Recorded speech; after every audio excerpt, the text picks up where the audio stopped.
All right, James. So before Ava, what were the challenges Coder was facing in capturing and acting on deal context? Yeah, so we have had a pretty long track record of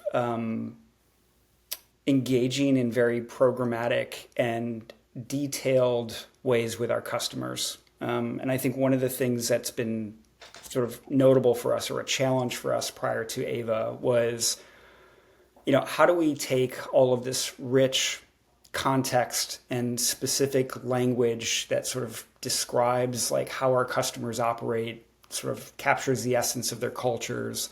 How do we capture all that so that over time we can really engage in, I would say, processes that feel a bit more like strategic consultative advisories versus product selling.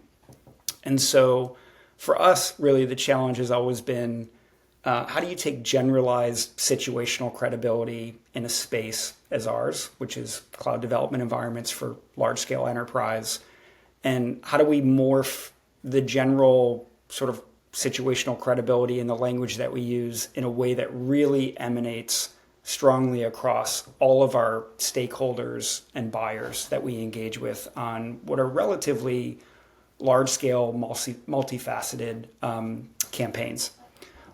So as we looked at the idea of using AI as a force multiplier and as part of our revenue operations, to me, the goal was always to figure out a way to amplify that situational credibility, as I mentioned.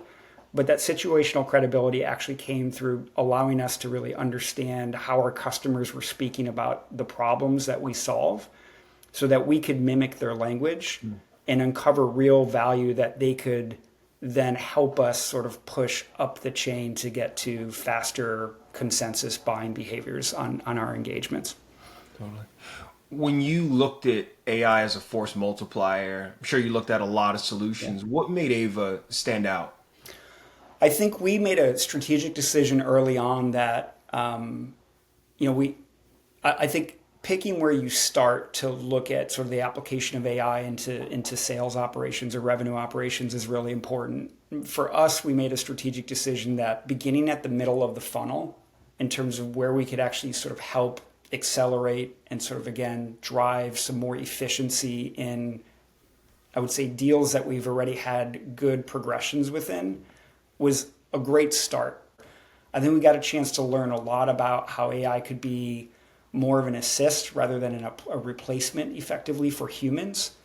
And in that process, it gave us actually like a really good position to be declarative about how we actually want to either pull that technology to the top of the funnel and then also downstream to the bottom of the funnel as well.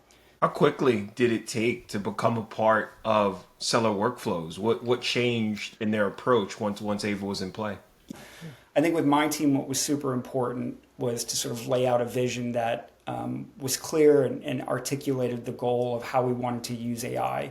This was not about creating effectively a robotic, automated seller to sort of propagate very hard-coded programmatic like sales executions. This truly was about creating opportunities for AI to augment and to amplify the already incredible sort of capabilities and characteristics of the really high quality people that we've been able to bring into Coder. So once it was sort of framed that this was sort of in line with that broader strategy of being extremely efficient, making sure we're not overworking ourselves, and that the application of this type of technology like Ava was going to be around removing some of the toil and again amplifying some of those characteristics and capabilities that we already have.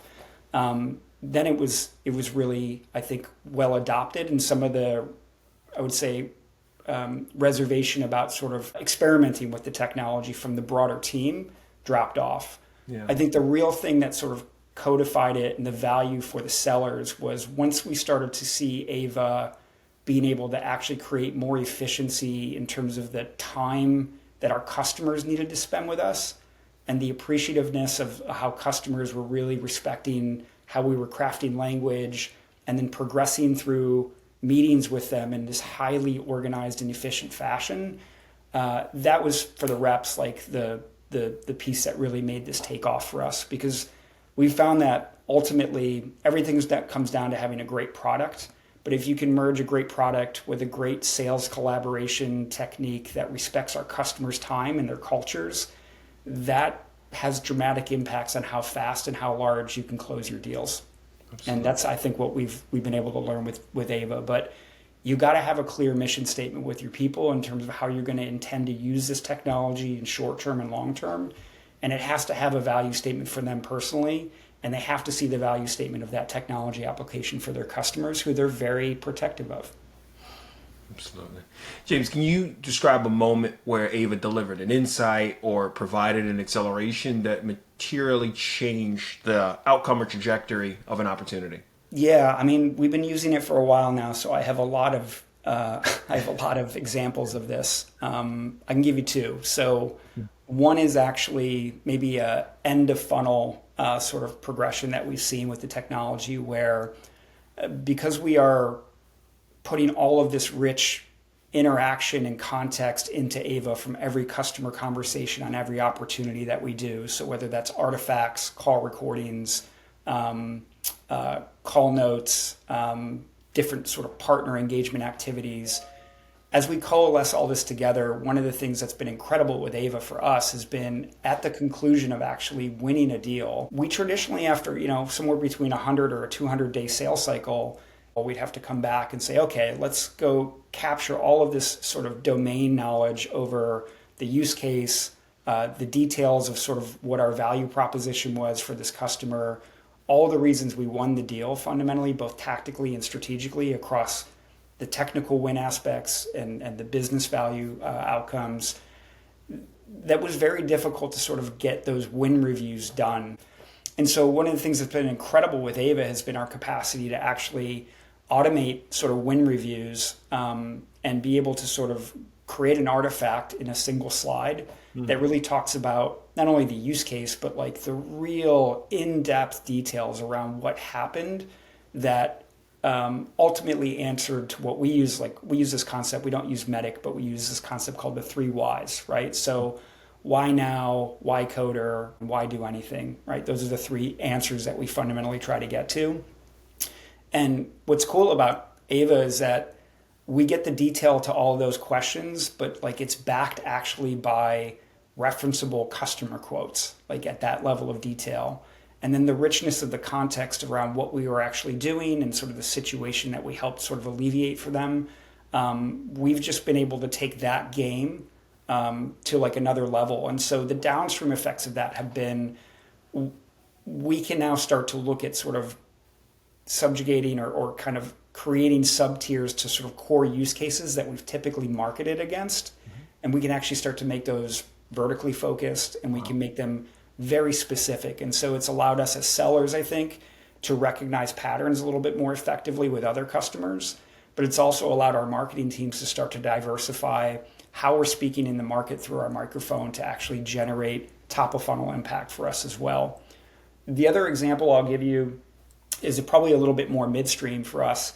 Like any revenue operation, right, we carry a very, probably a more advanced and sort of prescriptive sort of operating model than most. We have very definitive paths for our processes and the nomenclature and the way in which we speak to each other to talk about deal qualification and deal progression through our stages. And so, when you start to see your pipeline really explode and you're starting to handle, tens, hundreds of deals a month, right, or a quarter, some of the sort of traditional time that we spent in our weekly forecast reviews, we were starting to really have to compress the amount of time we could spend on deals because you had, 10, 20 reps trying to talk in this sort of like sophisticated framework to describe what's going on with the deal, what they need to get things unblocked and to move things forward. And so we started using Ava really to sort of focus in on some of the key deals, like the top tier of that funnel every week. And the context which it can provide actually is just a readout to leaders like myself and the rest of my team to sort of just get an underpinning very quickly of like where everything is at in intricate detail.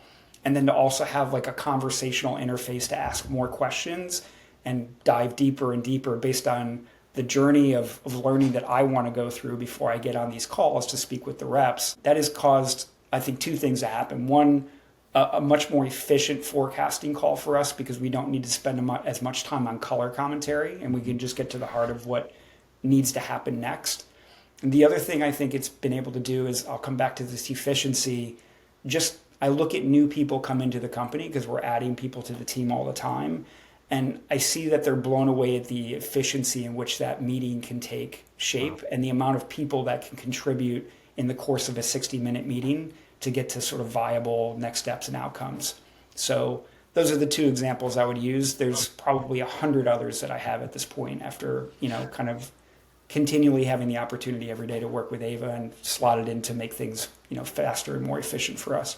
Appreciate that. All right, final question. Looking ahead, where do you see Ava having the biggest impact on coders' ability to do more with less, to make every seller a top performer?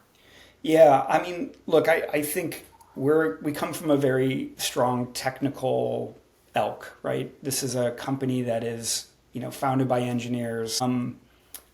My personal view is that, the world of agentics and AI inside of any organizational operating model is going to be multifaceted, right? We're not going to be in a world where one AI system is doing all the work.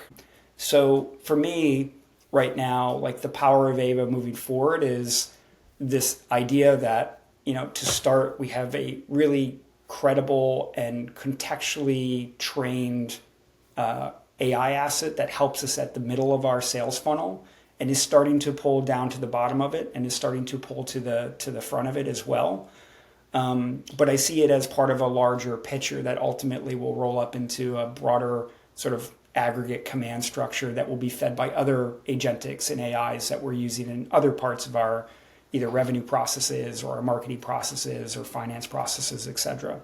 So to me, it's, I'll date myself here a little bit, but if your AI strategy is the idea of creating Voltron, right? This is sort of one of the independent lions to the leg that creates that broader body.